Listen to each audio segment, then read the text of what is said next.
It's getting closer and closer. Yeah. Pretty soon I'm starting to feel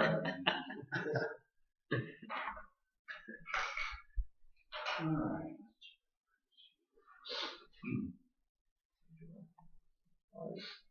It's probably coming up.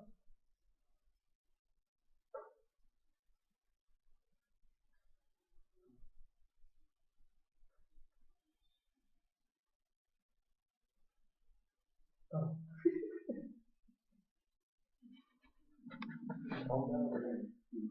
Turn was coming. Yeah. And come one of us downstairs.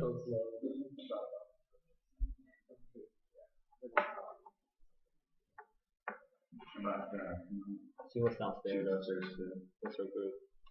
But she should be coming back. There's Joel. There's come on. Alright,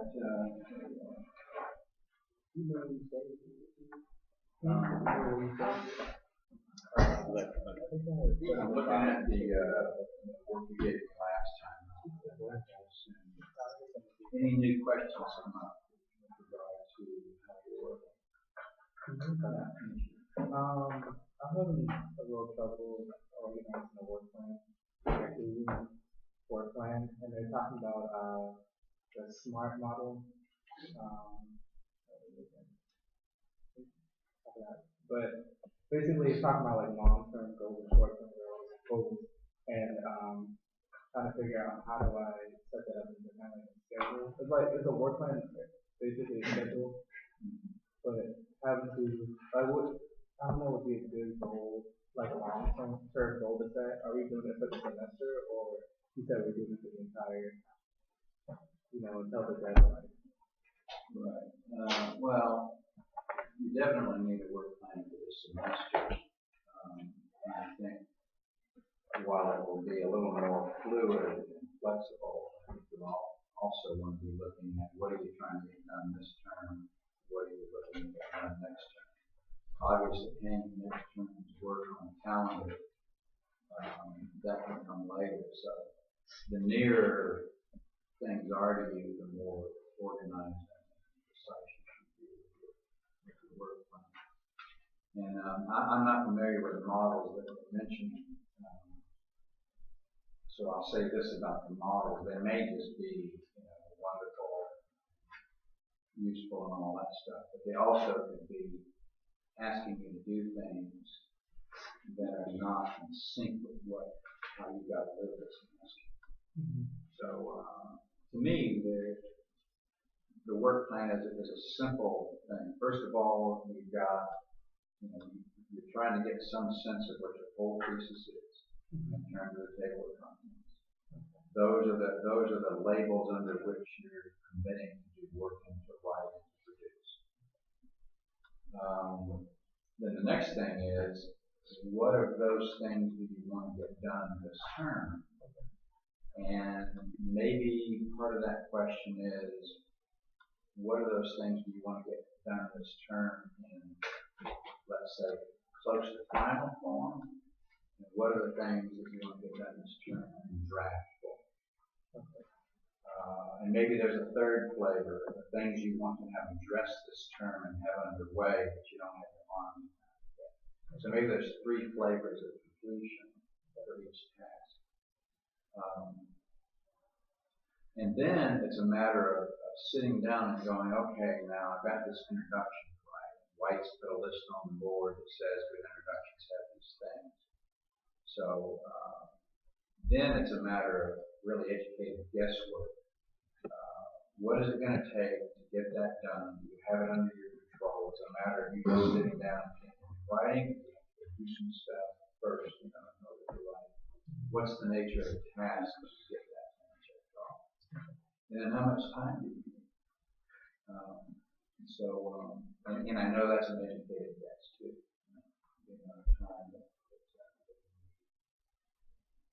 Time. And so I don't know what the model that you're mentioning, what it asks you to do. So the first thing I would say is make sure the model's serving you. Don't just adopt the model because somebody said somewhere else is a good way to work. It may be asking you to do tasks that are off task, the ducks in terms of you in real ways moving different pieces. So it's basically, what are you promising to produce? What's involved in getting it done? How much time do you need? Anything on the calendar? And then I guess we've got to add the order of things, the sequence of things. And I know that I'm complicating the plans by asking for things that are probably off the flow of things, but that's in order to try to get you to keep touching everything off.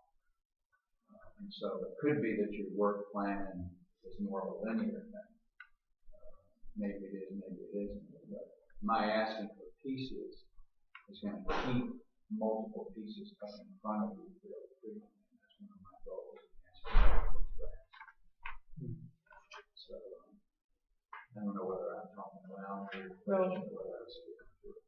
I like the initial first part. Yeah, that's a little more helpful. You know, and you guys may be new to this, so you're just taking your best shot. And, you know, it stands to reason that you know what the literature review is going to do. You know what the president says. Those things you guys are fairly familiar with. That's a matter of just going and finding the stuff, producing the analytical work and finding it out. It's a bigger question mark when you enter into the research and analysis thing, which is what I'm going to speak about today, or was beginning to speak about today. And that is, what happens now when you come down into the research and analysis chapter, and it's time to wrestle in a scholarly way with the topics you've chosen to investigate. That's more of an open-ended thing, and you know, that's going to be probably an even bigger guess because it's a bigger unknown. You don't really know what that is. But what I'm going to try to do is speak into that today. So when you're ready to do that, and I hope it's going to be soon, if you begin that process, that you'll have some ways of working. You don't just sit there and stare at the stuff and run away. You had your hand up on that. What kind of feedback are we getting from our literature, things like grammar and, Wait, ask your question again. what kind of feedback will you be giving on the literature reviews, like? I'm not going to say Grammar that that's your chair's job. Okay. I'm not going to give a red pencil and correct it. First of all, it's your job to work clean. Remember, you have some university help in writing if you see that as a challenge. And I would start that if you want to pursue it with Andrew. He's in contact with the people up there. And he knows people who are ready to help us to the extent we say we want some help. And that's going to be an individual thing. So if you're antsy about it, I would have a conversation with him and just see from him, you know, what does this look like? What's involved? And how would I have to work to get some help with that?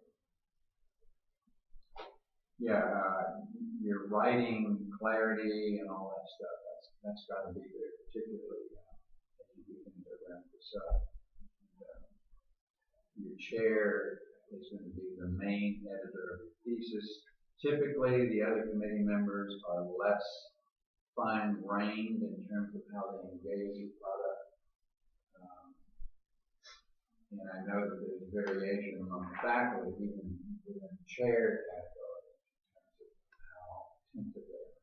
But it is the chair's job to be the main editor and reader of the thesis.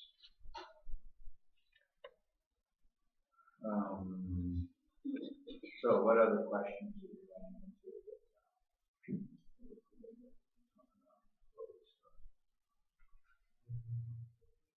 I guess it's a compliment.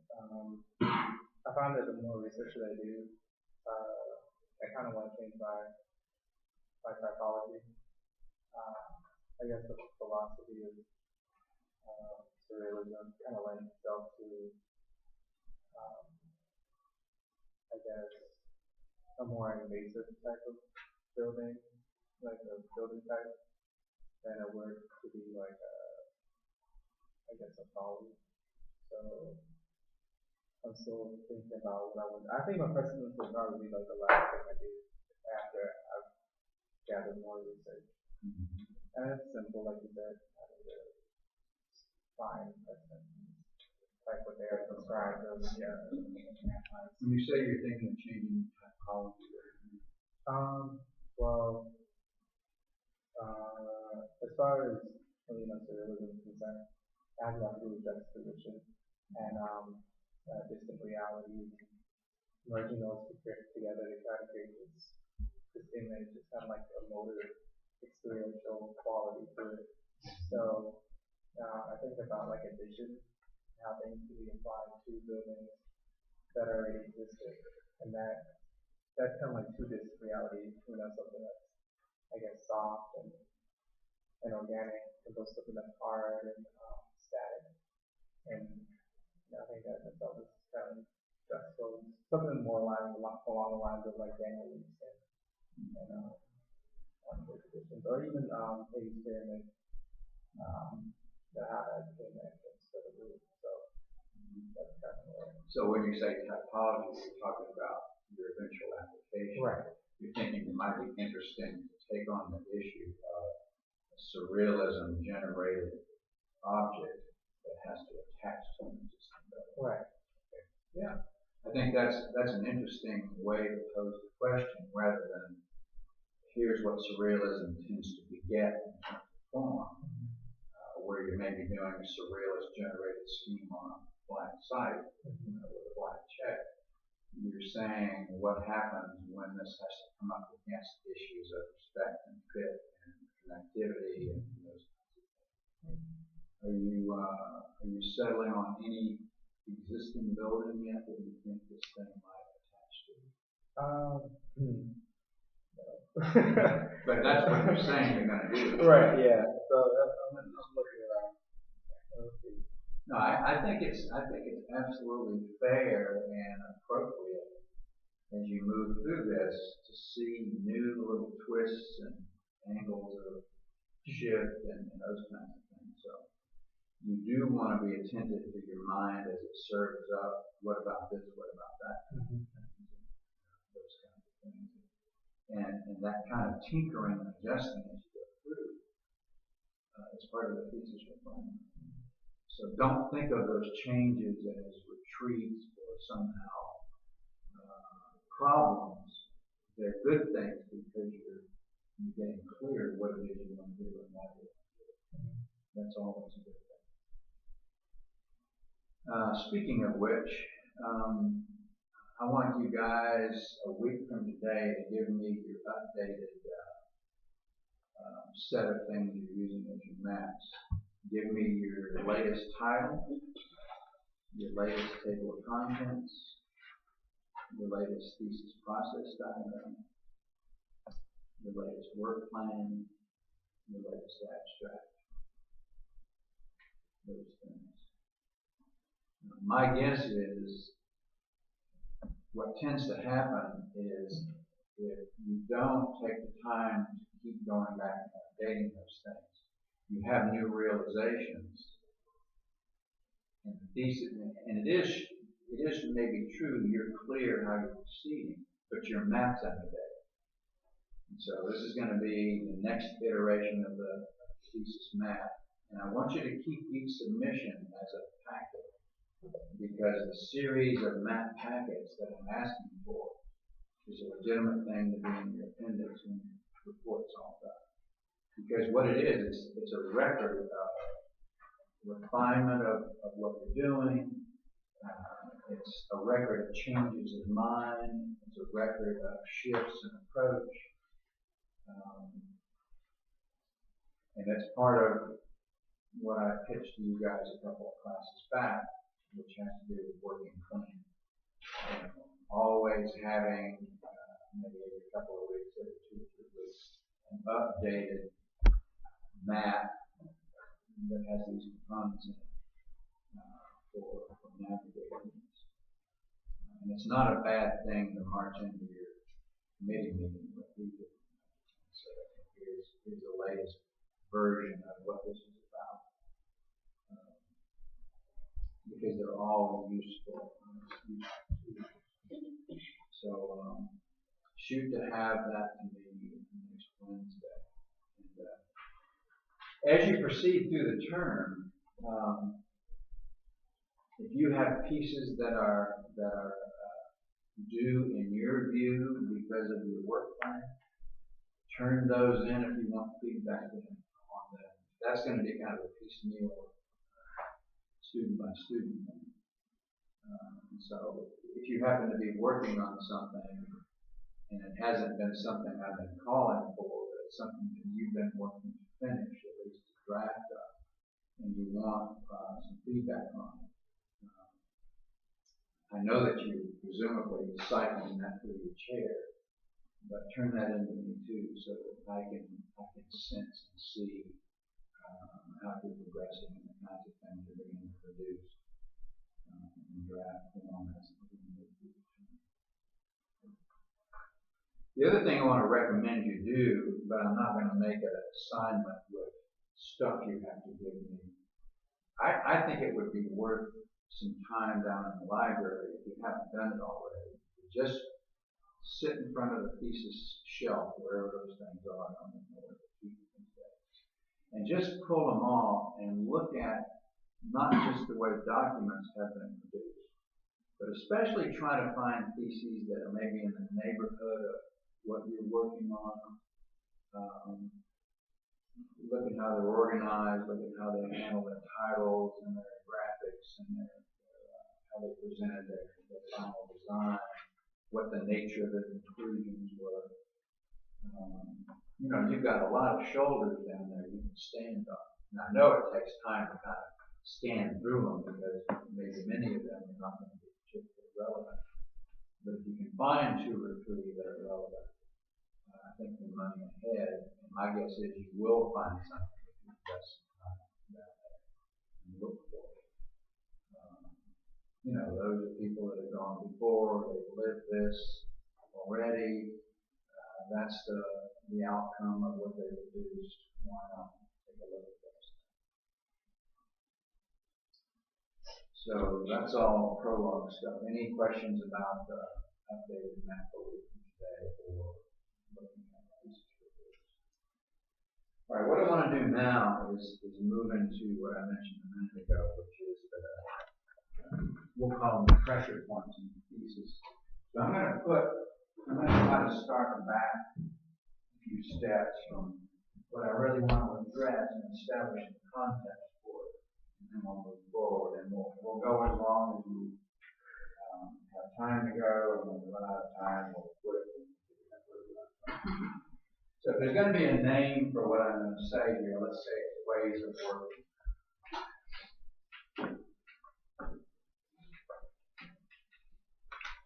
A lot of other synonyms, like models of inquiry, investigative styles, and all that stuff.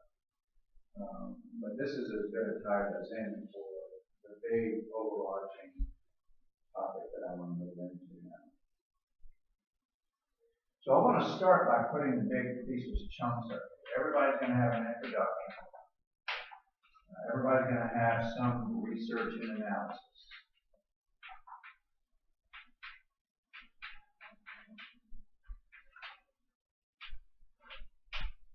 Everybody's going to have some sort of application. You may not be using these terms, but these are the information categories that everybody's going to have conclusions. Everybody's going to have an appendix.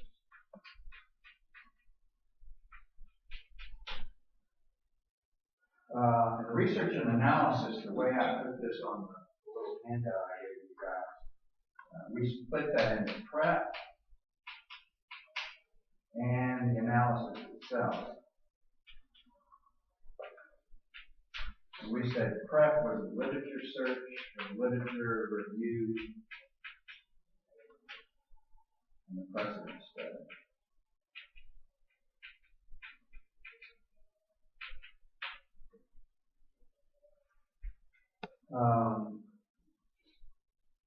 So one of the things I want to begin to talk about is possible shifts of things.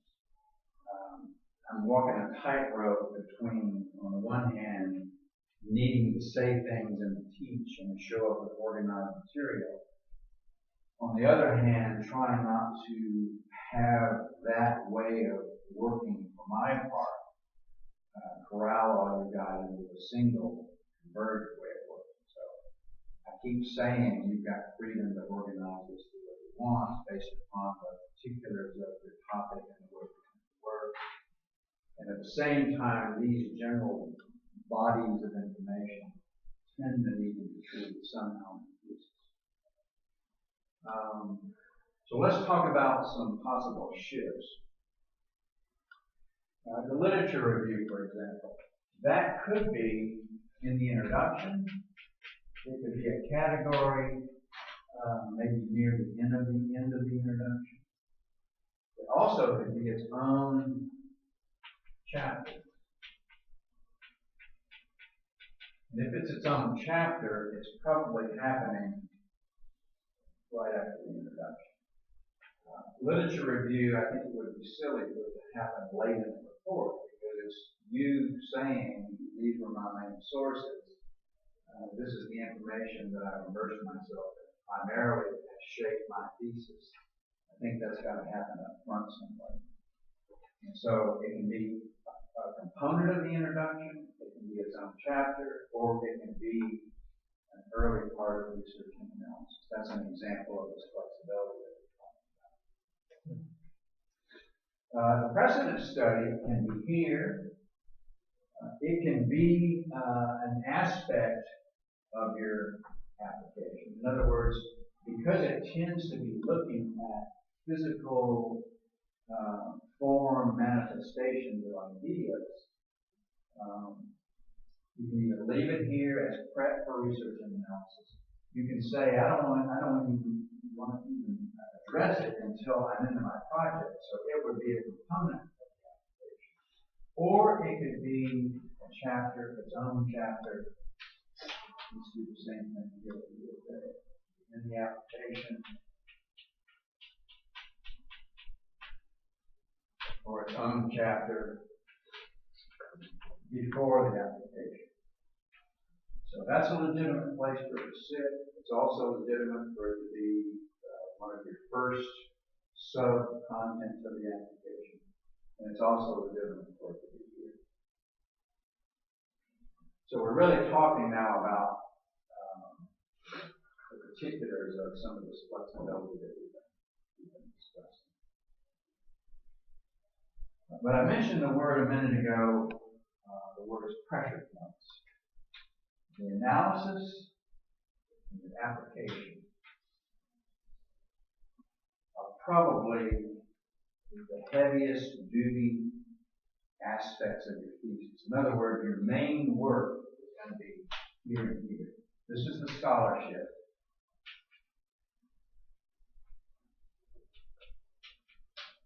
And this is the form application.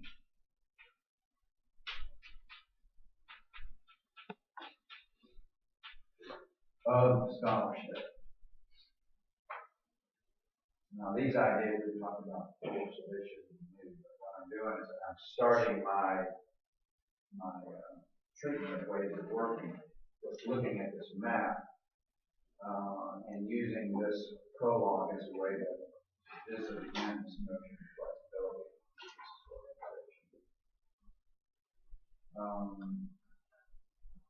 So let's stop at this point. Does it generate any questions of confusion with respect to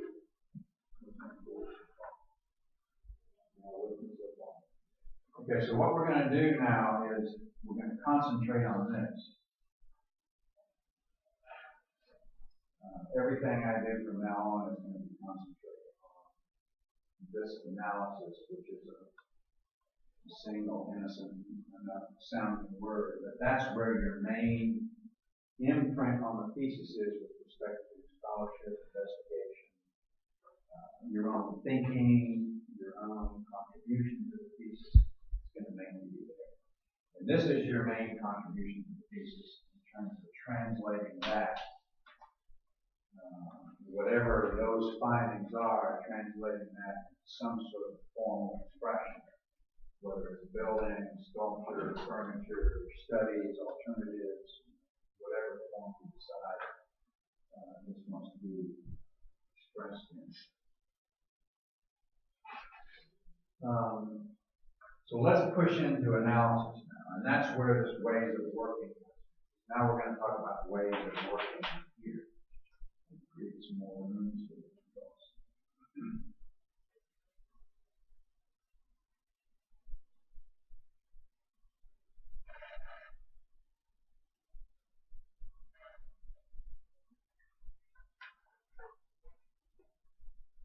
Now, if we take analysis, let's revisit what we said a while back with respect to the analysis.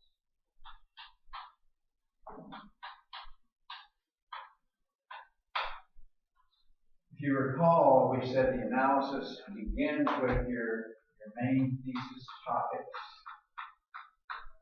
So if you have two topics, you're going to be doing an analysis of one topic, and you're going to be doing an analysis of the second topic. If you have three subtopics, you're going to be doing three separate analytical exercises. If you have one topic, then you're going to be analyzing that.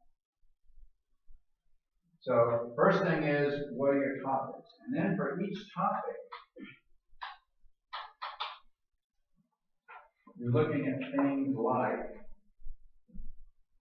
overview of the topic, the main things that apply to your thesis,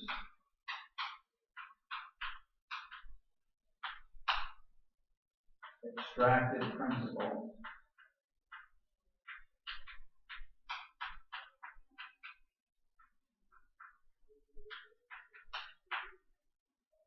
and then ultimately integration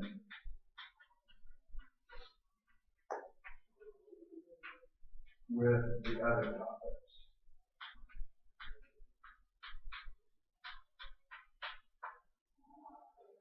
So if you only have one topic being analyzed, that won't be happening.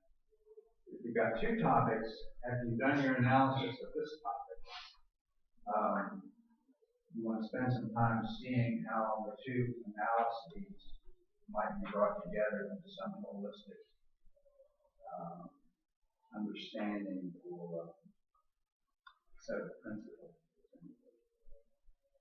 So these are really generic here.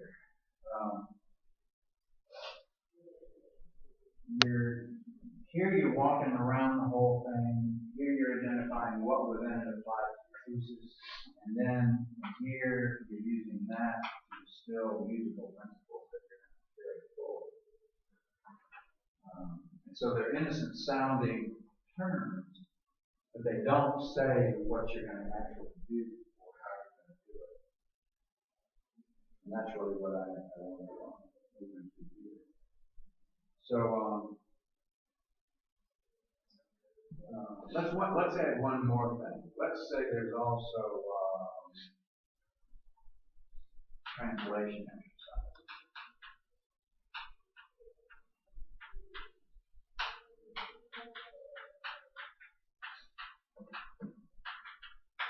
This is where let's say you've got some ideas here that you've identified by analyzing your topic. These translation exercises are a little abstract, artsy looking things, which are practicing moving from the scholarship to form. And they're not even necessarily applied to your application yet. They're just bridging exercises. In other words, if I'm looking at a jazz piece, for example, or a way of writing jazz, this would be a series of exercises which try to embody and materialize some useful structural ideas. You all are going to have different challenge configurations here. You've got different kinds of scholarship over here. But because we're ultimately looking to go from the scholarship to form, this seems like a useful thing to have on the list at some point that you might want to do so that you practice bridging that gap between words and ideas and shapes and form and space. What form it takes, that depends on what this is and how you come at translation.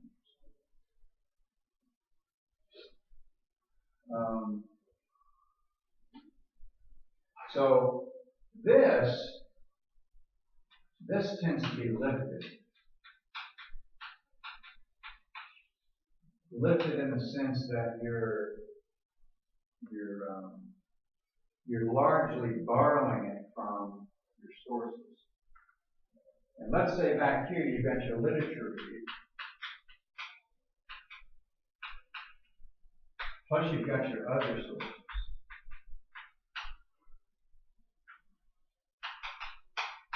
All that stuff is what's feeding this. So this is not an overview of a topic that looks like an overview of a book. This should be as complete and holistic a summary of everything you found out on that topic from all of your sources, homogenized and integrated into one overview of the field. Now let's say you really luck out and one of your literature pieces does a great job of overviewing the topic. What's more likely, though, is you're going to be borrowing from multiple sources to produce this. But you're not inventing this. You're borrowing it, you're lifting it from those things, and your contribution to this is bringing it together and having it be one body of narrative that makes sense. So you are in the sense of designing it, but you're not inventing the material. You're borrowing the material, and then you're finding a way to put it together. So this we can say is lifted. Starting here, that's where the analysis begins. And this is your contribution to the thesis. Okay? You didn't contribute these ideas. You didn't come up with what the sources said about it. But when you start mining that and harvesting that and picking things out and breaking it apart into its pieces and seeing what its chunks are and choosing from among the chunks and carrying those forward, now you're acting on that. Now you are contributing something to the process. And so these are the things that you have your fingerprints on. These are the things that you are contributing to the thesis. And that's where we leave behind we loosen our grip on the sources and we begin to take control of this on our own. We're not really that concerned with the sources once we go through this process, because now you've got it all under control. And now it's just you sitting down with your pen and your paper and your mind and working on this. You're not looking for more information when you're doing this. Presumably you've already got your head around all of it, or you wouldn't have launched into the analysis part.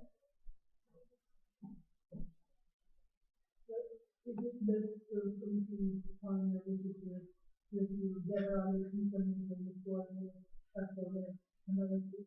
In general, it should come earlier, because you are relying on this to start this process.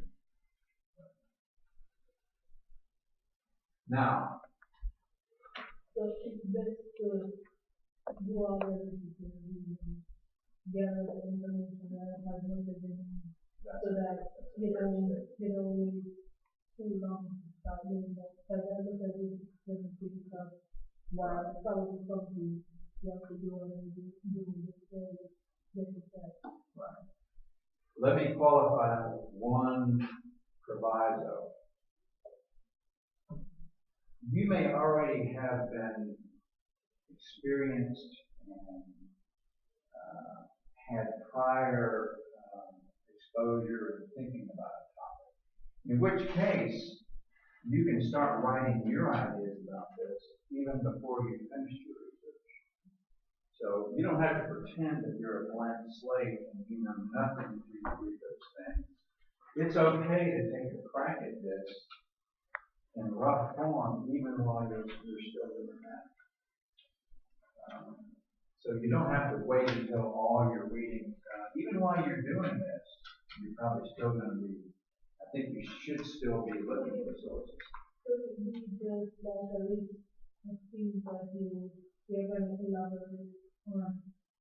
In general, it's like they're reading a book and something about what they present, kind of like pictures I want to power that I want to apply to nothing. So it would be that I need a list of like, this is the topic and these are the stuff that I want to elaborate about. And then when I'm through, then Yeah, you're already beginning to make this. Maybe you're even starting to make that list. Yeah, I think I would think of this as a board that cooks on. You're finding things, you're putting them on the cook, and then at a certain point, you feel confident enough that you can take your first serious crack at doing this for you. But in the meantime, you're just hanging bits and pieces on a rack as you come across them. And so it's a good example of not getting so caught up in thinking that this is a by the numbers procedure. But as you discover things, be real about it and put them on the back. You know, don't tell yourself, well, I'm not officially into this yet, I can't really write it down. That's not productive. As you come across something, as a thought appears, that's why I was pushing you guys to that file. You can have your first rough draft in a file that has that chapter title on it. You pull it out and you go, okay, it's time to work some more. I had some ideas that last night. Jot them off to the side. So this is kind of built up over time. But at a certain point, you will have done enough of your reading that you're confident writing an overview of your topic, and then beginning to break that topic down, see what parts of it you're going to use. The image I have of this is a metaphor. There are a lot of forensic detective shows on TV now. And you're constantly seeing these skeletons they've dug up. And so it's the body, but it's the anatomy of the body with all its parts. That's really, you're starting out with a body here. But you're not interested ultimately in the whole body. You're going to pick certain things out of that, certain bones out of that you're going to carry forward, because they're more aligned with your thesis topic. It's the alignment of the thesis topic and the focus of your investigation that makes this happen. Okay, so for the overview of the topic, that's totally different from the intro, because the intro is more your process, or like how do you come to a certain point, and then your overview is just the overview of the literature that you from that.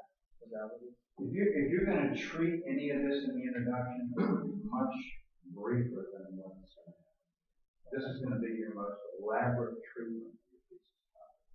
Right. Now, it's not to say that things from this aren't going to pop up in the introduction. Right. Chances are they will, because in the introduction you're going to say this thesis is about this, and the main chunks are what that will be. Okay.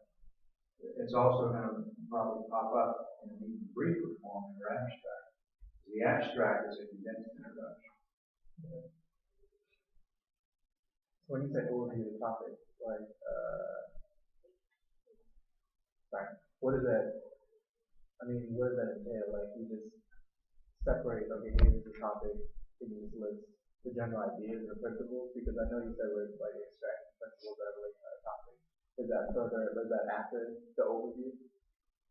The overview would be a general flyover of the whole thing. Okay. The things that I'm hearing you talk about are surrealism and response to existing elements. Now maybe there's a third topic in there, I don't know. Okay. So surrealism would be, what is it? You would be defining it. What are its origins? How did it evolve? Who are its heroes? What are some examples? What are its principles? And those can all, that's all over different chapters as far as that's concerned. Like, and I mean, not the definition, but like you said, like the heroes, who's a part of it? They're all subdivisions of those. Oh, okay. You decide what a good overview of the topic is. I mean, to me, a typical overview is, what is this stuff? What are its definitions? How did it get started? How did it evolve? What were its phases of development? What were its big tipping events? Where it went from this to that. What are some of its heroes? What are some examples of it? And depending on your topic, we can probably come up with additional subtopics. But usually when you're describing something, those tend to be the categories of talking about. What is it? How did it get started? Where did it get started? So you can think of this as a funnel. The funnel's gonna do this. Here's the overall thing. Out of this, we're going to identify parts of it that are applicable to pieces.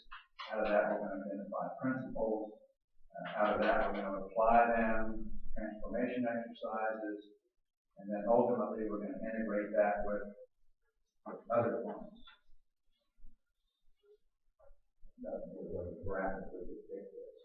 We're starting big, and we're sitting down, sitting down. And so this sifting down is analysis, because analysis is taking a seamless whole and breaking it into its parts, and then seeing what can one do with the parts. That's all analysis is. And so one of the things that I'm going to do, probably not today, but we can maybe stub it out a little bit, is talk about styles of doing this. This is not something that everybody does in the same way. Anthropologists would do this one way. An FBI agent would do it another way. A doctor would do it another way. An investigative reporter would do it another way. And that's what I mean by ways of working in investigative style. So what we're going to do next is talk about ways of working that involve navigating this process. Look at the particulars of moving through this and the actual work that happens and our mindset as we move through it. One of the things that gets us into is the use of paradigms and the structure of paradigms as a useful tool for fracturing things and looking at their components. So one of the things we'll look at next is the architecture of paradigms and what the pieces of paradigms are and how they're useful in fracturing things and looking at their components. And that might be a good place to stop, because I don't want to begin something and have it step out, be unclear, and pick it up. So, I want to reiterate the idea that this is happening at one of the main pressure points in the thesis, which is what you most promised to do. You most promised to do two things in the thesis. You most promised to look carefully at some topic, to investigate some topic, and this is the investigative thing we're talking about here. You've also most promised to look at what its form, what its three-dimensional implications are. You promised to do some sort of a translation exercise. And that's why the application and analysis are, to me, the key working pressure points. Everything else gathers around that. The introduction, there's no work there. The precedent study, there's work, but you know the protocol. Literature search, there's work, but you know the protocol. Conclusions, that's not work, that's just talking about what it all means. The lion's share of the heavy lifting is going to be analysis and that's why I'm coming back and spending some more detailed time on the analytics. So we'll pick up with this where we left off Friday and elaborate on this, and I'll show you what I mean in a little more